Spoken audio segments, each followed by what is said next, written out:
Assalamualaikum warahmatullahi wabarakatuh. Perkenalkan, nama saya Nilam Cahaya Lestari. Saya mahasiswa D3 Kebidanan, Fakultas Ilmu Kesehatan, Universitas Galuh Ciamis. Saya akan menjelaskan materi pengumpulan data dari mata kuliah Metodologi Penelitian dengan dosen pengampu Ibu Yudita Ingga Hindiarti, SST MKes. Ada 4 cara pelaksanaannya. Yang pertama, fokus group discussion. Yang kedua, in-depth interview. Yang ketiga, observasi. Dan yang keempat, studi kasus. Saya akan menjelaskan yang pertama, yaitu fokus group discussion.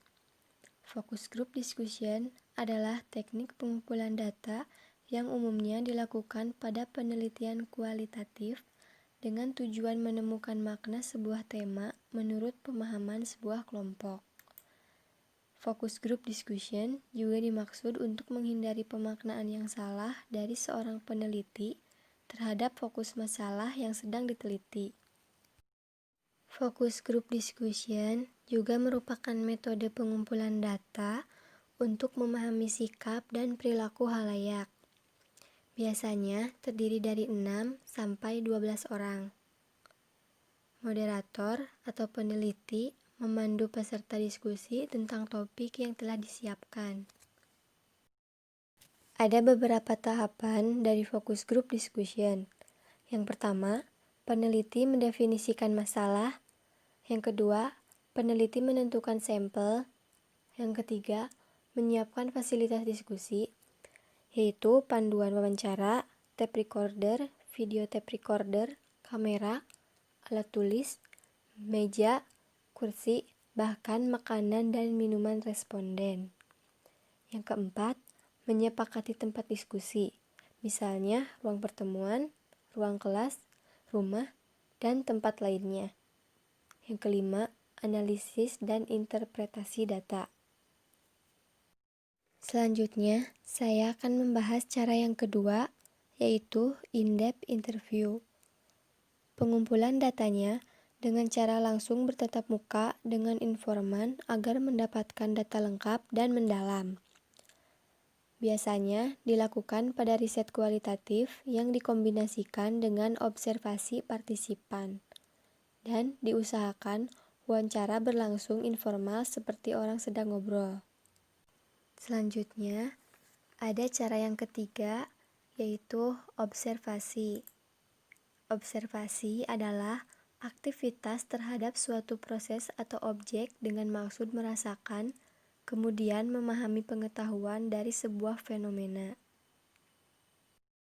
Pada observasi, peneliti mengamati atau mengukur dan mencatat kejadian yang sedang diteliti dalam sebuah lembar observasi yang berisi variabel yang diteliti, dan proses dalam mencari atau mendapatkan informasi tersebut harus secara objektif, nyata, dan dapat dipertanggungjawabkan.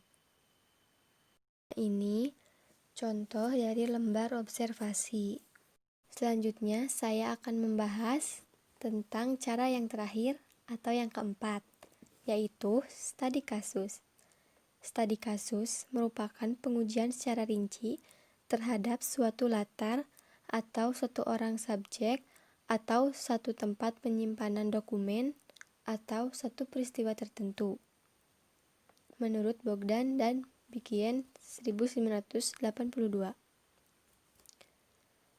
Studi kasus banyak digunakan dalam penelitian sosial termasuk tentang kesehatan, mengungkapkan fenomena atau isu penting yang perlu diperhatikan.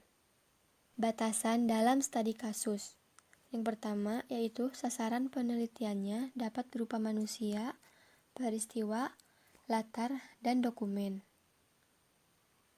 Sasaran tersebut ditelaah secara mendalam sebagai suatu totalitas sesuai dengan latar atau konteksnya masing-masing dengan maksud untuk memahami berbagai kaitan yang ada di antara variabel-variabelnya. Penerapan studi kasus. Yang pertama, Mengkaji hubungan yang kompleks menyangkut intervensi kesehatan dalam konteks kehidupan nyata. Yang kedua, melukiskan latar belakang kehidupan nyata yang menjadi sasaran suatu intervensi kesehatan. Yang ketiga, melukiskan proses intervensi kesehatan. Yang keempat, mengeksplorasi situasi yang tidak terpengaruh oleh suatu intervensi sebagaimana yang diharapkan.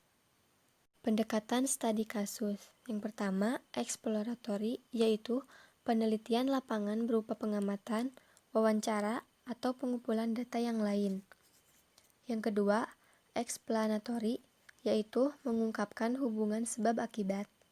Yang ketiga, deskripsi, yaitu mendalami suatu kasus dan memahami keterkaitan antara berbagai faktor secara luas. Isu-isu yang menjadi perhatian dapat dideskripsikan dengan jelas. Cara pengumpulan datanya dengan triangulasi, yaitu teknik pengumpulan data yang bersifat menggabungkan berbagai teknik pengumpulan data dan sumber data yang ada. Teknik triangulasi terbagi menjadi dua. Yang pertama, triangulasi teknik, yaitu penelitian menggunakan teknik pengumpulan data yang berbeda-beda untuk mendapatkan data dari sumber yang sama. Yang kedua, triangulasi sumber. Peneliti menggunakan pengumpulan data yang sama untuk mendapatkan data dari sumber yang berbeda. Sekian pemaparan materi dari saya.